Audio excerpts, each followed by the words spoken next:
2024년 올림픽 게임에서 자신이 참가하게 된 경기가 일요일에 있게 되자 그가 경기에 출전하는 것을 포기하게 됩니다. 여러분들 아마 들으셨을 것입니다.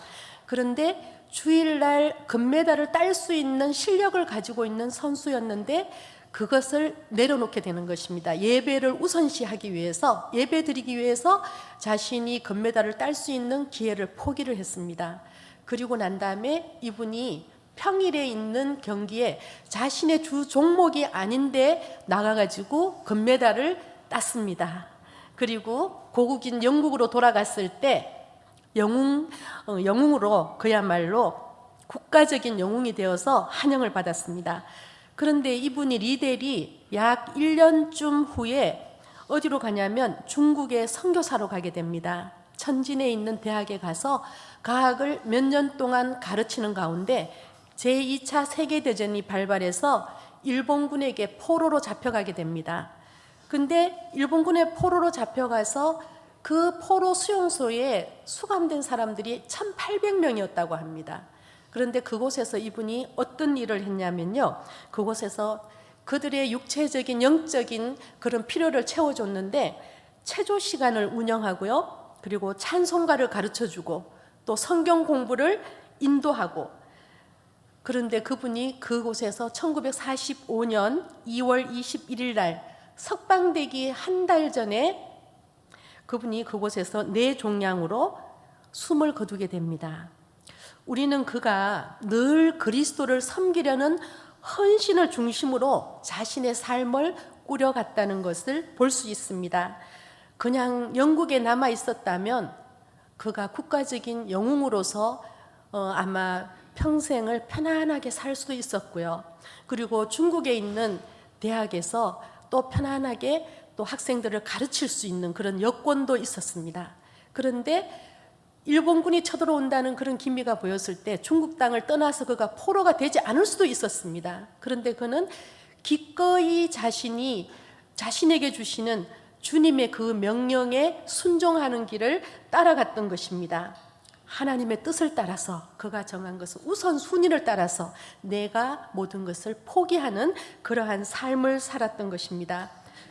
히브리서 1장은요, 예수님께서 구약의 선지자들보다 그리고 천사들보다 뛰어난 분이심을 보여주고 있습니다. 히브리서 2장은 하나님의 계획을 이루어 가시는 예수님의 역할의 중요성 때문에 우리가 예수님 말씀에 귀를 기울여야 한다는 것을 지적하면서 시작하고 있습니다. 3장은 히브리서 기자는 우선순위를 바로 세우지 않은 채 자신들을 신자라고 고백하는 사람들을 경고하기 위해서 이 히브리서 3장을 기록하였습니다. 히브리서 3장을 쓸 당시의 배경은 그리스도를 믿는다고 하는 유대교의 그리스도인들이 유대교의 허탄한 예배의식을, 그 제도를 다시 회복시키려고 하는 그런 상황이었습니다. 그들은 모세를 유대교의 창시자로 높이 평가하고 있었고요, 예수님을 심지어 제2의 모세라고 생각하는 그러한 생각을 가진 사람이었습니다. 그런 시대적인 배경이 있었습니다. 그런데 예수님께서는 모세보다 우월하신 분이십니다. 왜 우리가 대제사장이신 예수님을 깊이 생각해야 하는지를 오늘 본문 말씀을 통하여서 살펴보겠습니다. 3장은 예수님의 우월성에 대해서 두 가지 사실을 강조하고 있습니다. 첫 번째는 예수님은 모세보다 우월하시다는 것을 모세와 예수님을 양자 비교하고 있습니다. 두 번째, 예수님을 거절하는 것은 모세를 거절하는 것보다 더욱 심각한 잘못이다 하는 것을 지적하고 있습니다. 함께 3장 1절에서 6절 말씀을 읽어보시겠습니다. 그러므로 함께 하늘의 부르심을 받은 거룩한 형제들아, 우리가 믿는 도리의 사도이시며 대제사장이신 예수를 깊이 생각하라. 그는 자기를 세우신 이에게 신실하시기를 모세가 하나님의 온 집에서 한 것과 같이 하셨으니 그는 모세보다 더욱 영광을 받을 만한 것이 마치 집 지은 자가 그 집보다 더욱 존귀함 같으니라. 집마다 지은 이가 있으니 만물을 지으신 이는 하나님이시라. 또한 모세는 장래에 말할 것을 증언하기 위하여 하나님의 온 집에서 종으로서 신실하였고, 그리스도는 하나님의 집을 맡은 아들로서 그와 같이 하셨으니 우리가 소망의 확신과 자랑을 끝까지 굳게 잡고 있으면 우리는 그의 집이라. 그러므로 성령이 이르신 바와 같이 너희가 그의 음성을 듣거든. 지나갔습니다. 6절까지. 이 말씀을 통해서 예수님이 어떤 분이신가?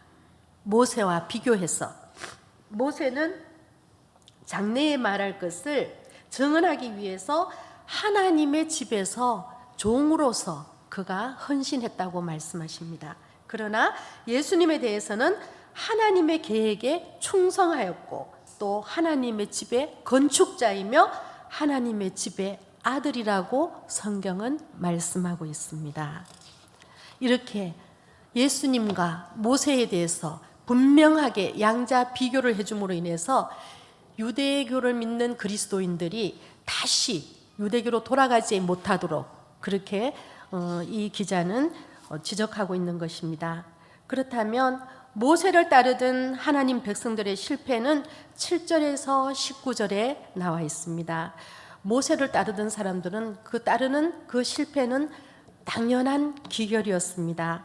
우리 7절에서 19절 말씀을 한번 읽어보겠습니다. 그러므로 성령이 이르신 바와 같이 오늘 너희가 그의 음성을 듣거든 광야에서 시험하던 날에 거역하던 것 같이 너희 마음을 완고하게 하지 말라. 거기서 너희 열조가 나를 시험하여 증험하고 40년 동안 나의 행사를 보았느니라.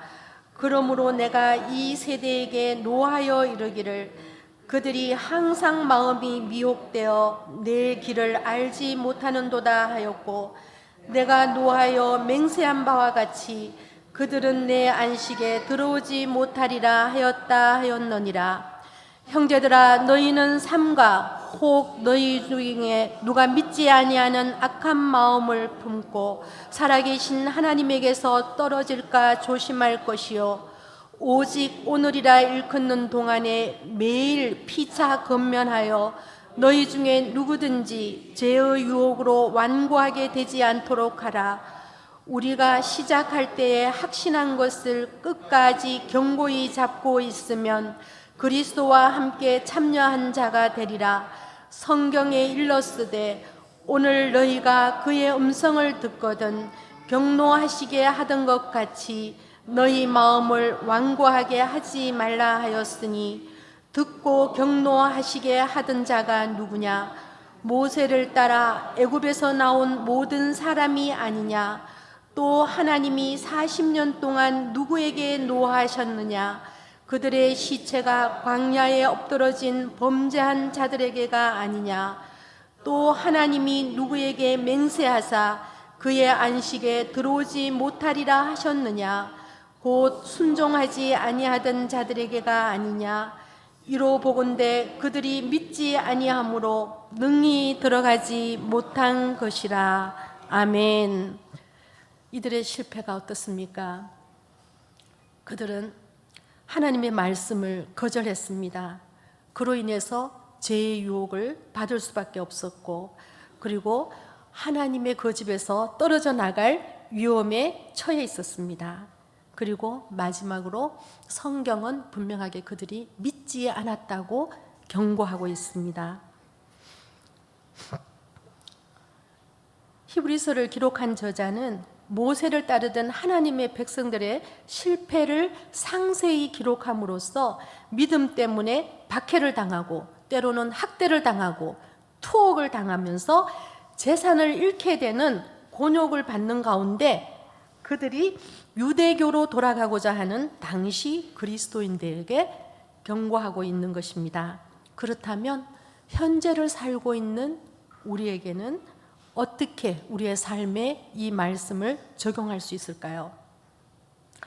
우리가 살고 있는 시대는 우리가 예수님께만 드려야 할 헌신을 요구할 만큼의 재능을 가진 지도자들을 존경하고 따르기 쉬운 시대를 살고 있습니다.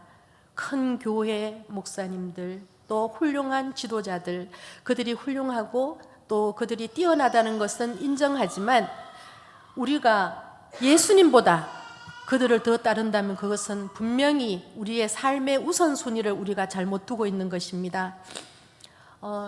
제 근처에 잘 아시는 분이 있는데요. 이분은 그 교회에서 적은 그 교회에 두고 있으면서 이미 그 교회에서 은퇴한 목사님이 설교하시는 곳마다 따라다니면서 주일 예배를 드리시는 분이 계세요. 그런데 그런 분이 한두 분이 아니시더라고요. 보니까요. 그 그룹이 있더라고요. 그래서 본 교회에서 예배를 드리는 것이 아니라 은퇴한 목사님이 예배를 드리는 곳마다 그분이 이곳에 가면 이곳에 가서 예배를 드리고 저곳에 가면 저곳에 가서 예배를 드리고 그런 분들이 있는 것을 제가 봐왔습니다. 그들에게는 그런 지도자들에게는 어쩔 수 없이 각각 돈과 열정 그리고 헌신을 바치는 추종자들이 있게 마련입니다. 우리는 주님께 절대적으로 충성하는 대신 인간에게 헌신을 바치는 일은 없어야 합니다. 오직 주님만이 우리가 따라야 할 뿐입니다. 우리가 표대로 삼아야 될 뿐입니다. 예수님은 우리가 따를 수 있는 그 어떤 사람보다도 우월하신 분이십니다. 우리가 그분을 따르지 않는다면 다른 그 어떤 사람으로부터 우리가 돌아설 때 받아야 하는 대가보다 훨씬 더 엄중한 대가를 하나님 앞에서 우리가 치르게 될 것입니다. 예수님을 우리 주님으로 섬기는 외에 그 어떤 것도 우리의 목표로 삼아서는 안 됩니다. 아스벨 페트레이라고 하는 분이 계시는데요. 이름을 아마 이분의 성함은 들어볼 일이 저희들이 별로 없었을 것 같습니다. 그런데 이분은 1900년대 초에 켄터키 동부의 컴블랜드 산지에서 개척자였던 설교자였다고 합니다. 이분이 노년에 워낙 많은 사람들에게 복음으로 영향을 끼쳤기 때문에 이분의 전기를 쓰기 위해서 전기 기자가 찾아와서 말씀하셨답니다. 이곳에서 이 산지에서 이렇게 험한 곳에서 복음을 전할 때 당신에게 가장 인상 깊게 남아있는 것이 무엇입니까? 하고 물었대요.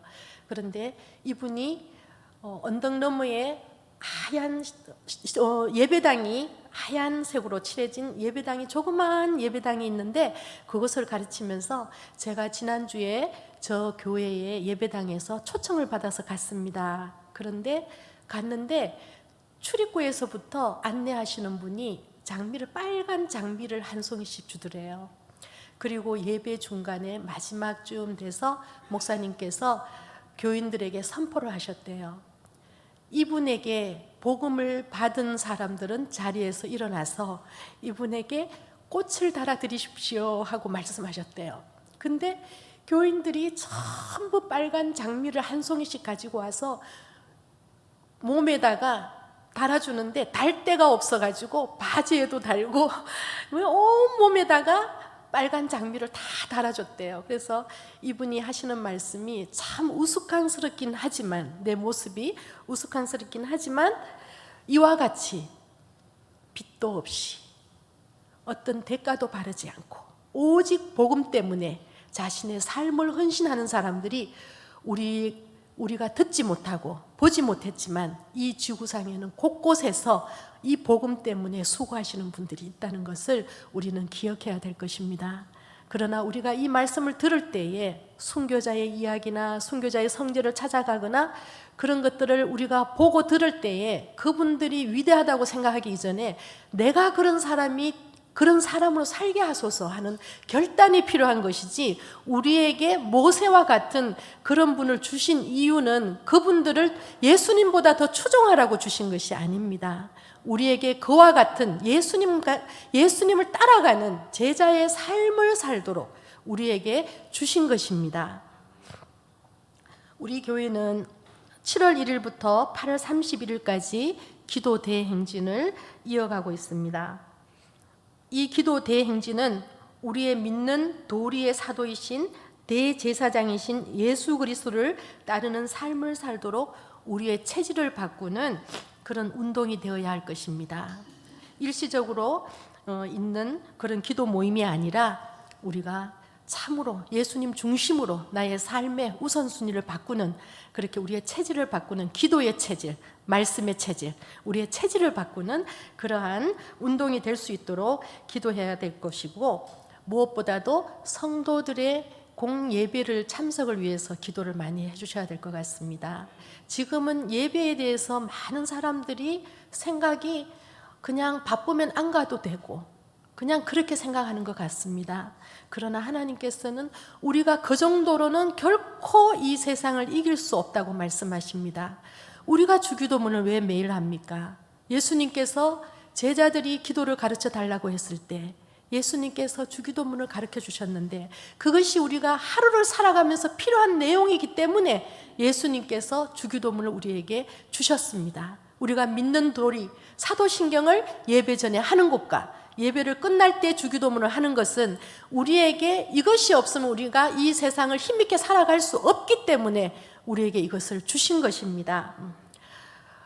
저 경험 같으면요, 저는 제가 충무로에서 직장 생활을 했는데요, 안양에 살다가 이제 시흥으로 이사를 왔어요. 그런데 수요일이면 충무로에서 안양까지 가서 수요 예배를 드리고 다시 시흥 집으로 왔어요. 그러면 집에 오면은 밤 보통 10시 넘어서 이렇게 오곤 했는데, 저는 예배는 빠지면 안 되는 걸로 알고 자랐습니다. 그 예배가 어떤 예배든 간에, 특별히 주일 예배, 수요 예배, 이 예배만큼은 목숨을 걸었던 것 같아요. 그런데 하나님께서는 우리가 그거 아니면 우리가 살 수 없다고 말씀하세요. 여러분들 정말 그렇게 예배 없이 살 수 있어요? 근데 주일 예배 잠깐 와서 말씀 듣고 그거 가지고 충분하다고 생각하십니까? 절대 그렇지 않습니다. 특별히 우리 교회 안에 이 기도 모임을 시작으로 인해서 우리의 예배를 사모하는 자들이 많이 일어나게 하여 주시고, 예배가 곧 우리를 살리는 것이라는 것을 깊이 생각하는 그러한 우리 참사랑 교회 되도록 기도를 하셨으면 좋겠습니다. 아까는 제가 우선순위에 대해서 말씀을 드렸는데요, 우선순위에 또 함께 가는 것이 방향의 문제입니다. 약 100년 전에 어부들이 샌디에고 해안에서 떨어진 해군 소유의 산 클레멘트 섬에 염소들을 옮겨 놓았다고 합니다. 근데 처음에 아마 염소들을 옮겨 놨을 때는 몇 마리 안 되었겠죠. 그런데 이 염소들을 거기에다가 옮겨 놓은 이유는 단 한 가지였습니다. 신선한 고기를 공급받고 싶다는 생각이었습니다. 그런데 염소들은 보이는 대로 다 먹어치웠어요. 그리고 그곳에서 있던 희귀종인 멸종 위기에 있던 3가지 희귀 품종들도 위협을 가했어요. 그러자 1976년도에 해군에서 어떻게 결정을 하냐면, 이 염소들이 17,000마리까지 이제 이게 불어난 거예요. 그러니까 이 염소들을 몰아내기 위해서 사람들을 고용을 했어요. 그런데 1,000마리의 염소 때문에 이것이 좌절됐다고 합니다. 염소가 한두 마리면 어떻게 몰아낼 수 있겠죠. 근데 1,000마리가 몰려다니면 그것을 사람들이 역부족인 거죠. 그런데 3년 후에 이 염소가 몇 마리가 됐냐면 35,000마리로 늘어났답니다. 35,000마리가 18개월마다 2배씩 늘어났답니다. 그렇게 되니까 섬 전체의 환경을 위협하게 됐고요, 전문가들이 해군에게 조언하기를 헬리콥터를 타고 위에서 총으로 쏴서 죽이라고 조언을 했어요. 그러자 어떤 일이 또 일어날까요? 해군이 또 이 염소들을 죽이지 못하도록 환경단체가 또 결성이 됩니다. 그런데 또 환경단체가 결성이 되니까 이 멤버들이 하는 일이 별로 중요하지 않다고 또 얘기하는 사람들이 생겨나게 되더라는 것입니다. 이와 같이 우리가 어떤 목표를 정했을 때 그것이 내 유익을 위해서, 내 사욕을 위해서 그 신선한 고기를 좀 먹고 싶다고, 그걸 공급받고 싶다고 몇 마리의 염소를 풀어놨는데 나중에는 이렇게까지 일이 커지더라는 것입니다. 우리가 살아가는 삶의 문제도 마찬가지라고 생각합니다. 우리가 우리의 우선순위 그리고 우리의 방향, 그것을 예수님께 두지 않는다면 우리는 여전히 우리 삶에 있어서 우리 스스로를 올가미에 우리가 스스로 들어가는 그러한 일이 되는 것입니다. 이와 같이 우리는 생활 속에서 바른 삶의 초점을 잃어버리기가 너무나도 쉽습니다. 최선의 일을 하기보다는 그저 좋은 일을 하게 될 수도 있고요. 판에 박힌 일을 좋아하기 때문에 그냥 거기에서 벗어나지 않고 판에 박힌 대로 그냥 그렇게 살아가기도 합니다. 그러나 우리는 중요한 것들을 우선해야 될 사람들입니다. 왜냐하면 우리가 예수님을 믿고 따르는 사람들이기 때문입니다. 그래서 그분의 뜻을 행하는 것을 최고의 우선순위로 삼아서 우리의 삶을 영위할 수 있어야 된다고 생각합니다. 예수님께서는 내게 정말로 무엇을 원하실까? 늘 질문하고, 그리고 나를 위한 하나님의 계획에 내가 어떻게 하면 집중할 수 있을까? 기꺼이 따르고자 하는 열린 마음을 주시기를 우리가 늘 기도하면서 겸허하게 우리의 삶을 살아가야 될 줄로 믿습니다. 우리가 이러한 삶의 하나님의 계획에 동참하기를 원한다면 그 실천을 옮기는 일은 우리의 매일의 일과를 조정해야 될 그런 필요가 있습니다. 우리는 너무 많이 잡다한 일에 우리의 마음과 신경을 빼앗기면서 살아가고 있습니다.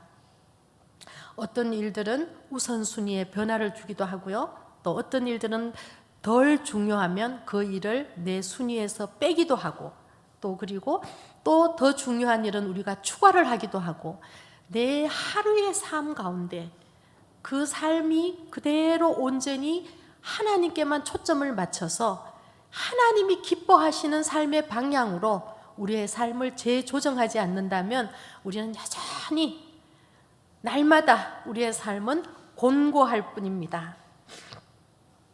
우리가 이렇게 해야 되는 이유는 이것이 우리의 영혼이 죽고 사는 문제이기 때문입니다. 우리가 그냥 편안하게 살 수도 있습니다. 그냥 누구도 모릅니다. 그것은 나만이 알고 있는 문제이기 때문입니다. 그러나 내 속에 영혼이 곪고 죽어가는 그 문제에 대해서 우리가 정말 위기감을 느끼고 있는지, 내 심령이 정말 하나님을 믿고 예수님을 믿기 때문에 날마다 행복하고 감사하고 즐거운지, 내가 즐겁지 않다면 왜 내가 즐겁지 않은지 질문해 봐야 되고요. 내가 지금 행복하지 않으면 뭐 때문에 행복하지 않은지, 그것이 내 욕심 때문인지 아니면 하나님의 말씀에서 벗어나 있기 때문에 내가 다시 제자리를 찾아가야 되는 때가 아닌지 우리는 늘 재조정하는 일이 필요하다고 생각합니다. 기도 제목을 나눌 텐데요. 우리가 교회가 당면한 일이 8월 25일까지 변제해야 될 3억 5,500이 필요하다고 합니다. 이렇게 말씀드리는 것은 우리가 문제를 확실하게 알고 기도를 드려야 되기 때문입니다. 우리가 두리뭉실하게 하나님께 기도한다면 하나님께서도 두리뭉실하게 대답해 주시지 않을까요? 그러나 우리가 이 기도를 할 때에 신경을 써야 될 한 문제가 있습니다. 마귀가 우리에게 뿌리는 씨앗들이 있는데요. 그것은 받은 은혜를 잊어버리게 합니다. 우리가 구원받은 것을 잊어버리게 하고 일상의 삶에 우리가 매몰되게 해서 하나님께로부터 멀어지게 하는 것이 사단의 술수입니다. 그런데 성령께서는 우리에게 기억나게 하시는 분입니다. 우리에게 옛적에 내가 받은 은혜를 기억하게 하시고 거기에 대해서 감사하게 하시는 것이 성령의 사역입니다. 그래서 이 돈을 달라고 구하기 이전에 우리 교회가 먼저 해야 할 일이 있다고 생각합니다. 교회는 생명 공동체입니다. 가정을 이루면 자녀가 출산되는 것은 너무나 당연한 거잖아요.